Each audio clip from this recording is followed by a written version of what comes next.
تو اس سے یہ اندازہ لگائیے، جب غیبت جو پیٹھ پیچھے کی جاتی ہے اس طور پر کہ اگر کسی میں کوئی خرابی ہے، کوئی نقص ہے، کوئی بیماری ہے یا کوئی اس میں عیب ہے، تو آدمی اس کا اظہار اگر اس کی عدم موجودگی میں کر رہا ہے تو اس کے بارے میں کہا گیا ہے کہ یہ ایسا ہی ہے جیسے کہ مردار کا گوشت کھانا۔ کوئی بھی انسان کبھی اس کی طبیعت اس کو گوارا نہیں کرے گی کہ وہ انسان کا گوشت کھائے، چاہے جائے کہ مردار کا، اور مردار بھی کون؟ جو اس کا بھائی ہو۔ تو اسی طرح اس کو نفرت ہونی چاہیے غیبت سے۔ بسم اللہ الرحمن الرحیم۔ اس موقع پر سورہ حجرات کی روشنی میں کچھ گزارشات آپ حضرات کے سامنے رکھنا چاہوں گا۔ جس طرح فرد بیمار ہوتا ہے اور اس کا علاج کیا جاتا ہے، اسی طرح معاشرہ بھی بیمار ہوتا ہے اور اس کا بھی علاج کیا جاتا ہے۔ جس طرح جب کوئی وبا پھیلتی ہے یا کوئی بیماری عام ہوتی ہے تو کچھ پرہیز بتایا جاتا ہے اور کچھ احتیاطی تدابیر اختیار کی جاتی ہیں، اور اس طرح فرد کو اس بیماری کی لپیٹ سے بچانے کی کوشش کی جاتی ہے۔ اسی طرح معاشرے کے لیے بھی اس کو صحت مند رکھنے کے لیے کچھ احتیاط ضروری ہے، اور جو پرہیز ہے اس پرہیز کا اختیار کرنا بھی ضروری ہوتا ہے۔ اس سورے میں جو سب سے پہلی احتیاط جو بتائی گئی ہے وہ یہ کہ خبر جہاں سے آئے یا جو شخص دے اس کے بارے میں یہ ضرور دیکھ لینا چاہیے کہ وہ کتنا خدا سے ڈرنے والا ہے، کتنا اس پر اعتبار کیا جا سکتا ہے، اس کو خدا کا کتنا خوف ہے، اور جھوٹ کا جو گناہ ہے اس گناہ کو وہ کتنی اہمیت دیتا ہے۔ اگر وہ شخص گناہ گار ہے، جس طرح خدا سے ڈرنا چاہیے اس طرح خدا سے ڈرتا نہیں ہے،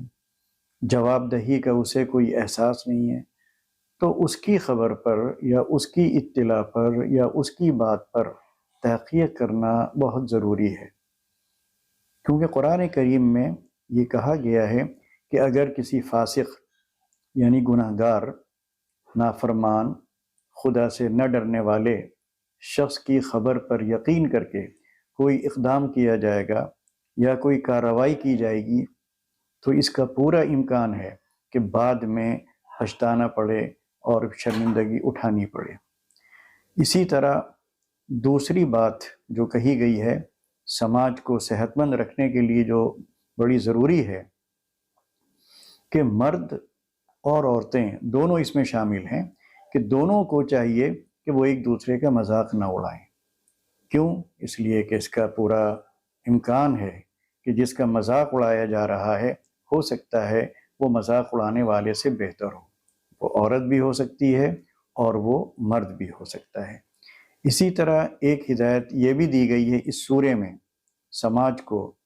ایک مثالی سماج بنانے کے لیے کہ ایک دوسرے کی ٹوہ میں بے ضرورت نہیں لگنا چاہیے، کیونکہ یہ ٹوہ میں لگنا یہ بھی دلوں میں کدورت پیدا کرتا ہے، دلوں میں نفرت پیدا کرتا ہے، اور ایک دوسرے سے بیزاری اس سے پیدا ہوتی ہے، دوری بڑھتی ہے، فاصلے بڑھتے ہیں، دیواریں کھڑی ہو جاتی ہیں۔ تیسری بات کہ ایک دوسرے کو برے القاب سے نہیں پکارنا چاہیے۔ جو نام ایسا ہو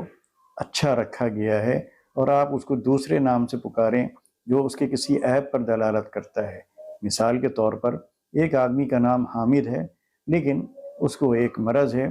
یعنی وہ کوبڑ کا، اب آپ حامد کے بجائے اس کو کبڑے کہہ کر پکاریں۔ اسی طرح ایک شخص ہے اس کا نام محمود ہے لیکن وہ اس کو برس کی بیماری ہے، تو اب آپ اس کو بجائے محمود کہنے کے کوڑی ہی کہہ کر پکاریں۔ اسی طرح ایک شخص ہے جس کا نام زید ہے لیکن اس کے سر پر بال نہیں ہیں، اب آپ اس کو گنجا کہہ کر پکاریں، تو یہ اس کی توہین ہے، اس کی تذلیل ہے، اس کی تحقیر ہے۔ بہرحال اگر آپ طاقتور ہیں وہ آپ سے کمزور ہے، آپ باحیثیت ہیں وہ بے حیثیت ہے، آپ کی سماج میں قیمت ہے سماج میں اس کی قیمت نہیں ہے، تو آپ اس کو کبڑا کہیں، گنجا کہیں، کوڑھی کہیں، وہ برداشت کرے گا، لیکن اس کے دل میں آپ کے لیے جو نفرت پیدا ہوگی وہ بڑھتی چلی جائے گی، اور جب اس کو موقع ملے گا تو پھر اپنی اس بے عزتی کا بدلہ وہ آپ سے لے گا۔ اسی طرح اس میں کہا گیا ہے کہ ایک دوسرے کے ساتھ جو رویہ ہونا چاہیے وہ اس طور پر ہونا چاہیے کہ کوئی کسی کی غیبت نہ کرے، کوئی کسی کے پیٹھ پیچھے اس کی برائی نہ کرے۔ تو اس سے یہ اندازہ لگائیے، جب غیبت جو پیٹھ پیچھے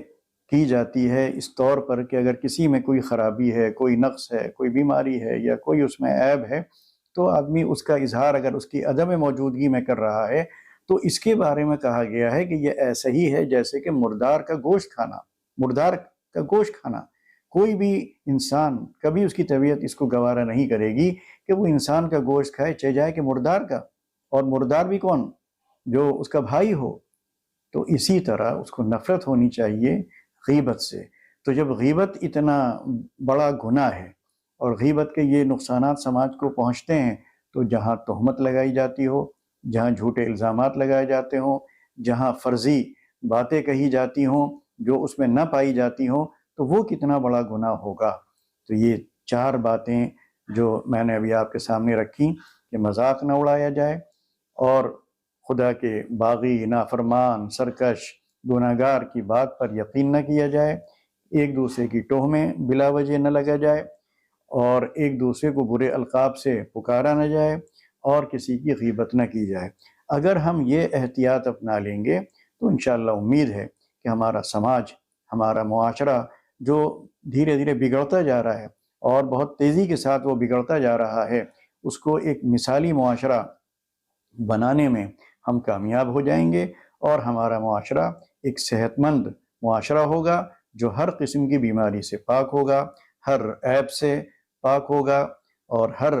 ایسی چیز سے جو سماج کو توڑنے والی ہو یا سماج میں نفرت پیدا کرنے والی ہو یا معاشرے میں ایک دوسرے سے دوری پیدا کرنے والی ہو، ان تمام چیزوں سے انشاءاللہ ہماری حفاظت ہوگی، اور ہم دنیا کے سامنے ایک ایسا معاشرہ پیش کر سکیں گے کہ وہ بھی اس کو دیکھ کر اپنانے کی کوشش کریں گے، اور ہم پر انشاءاللہ رشک کریں گے، اور ہمارا یہ بگڑا ہوا سماج دیکھ کر جو ان کے اندر اسلام سے دوری پیدا ہو رہی ہے، یا وہ اس سماج کو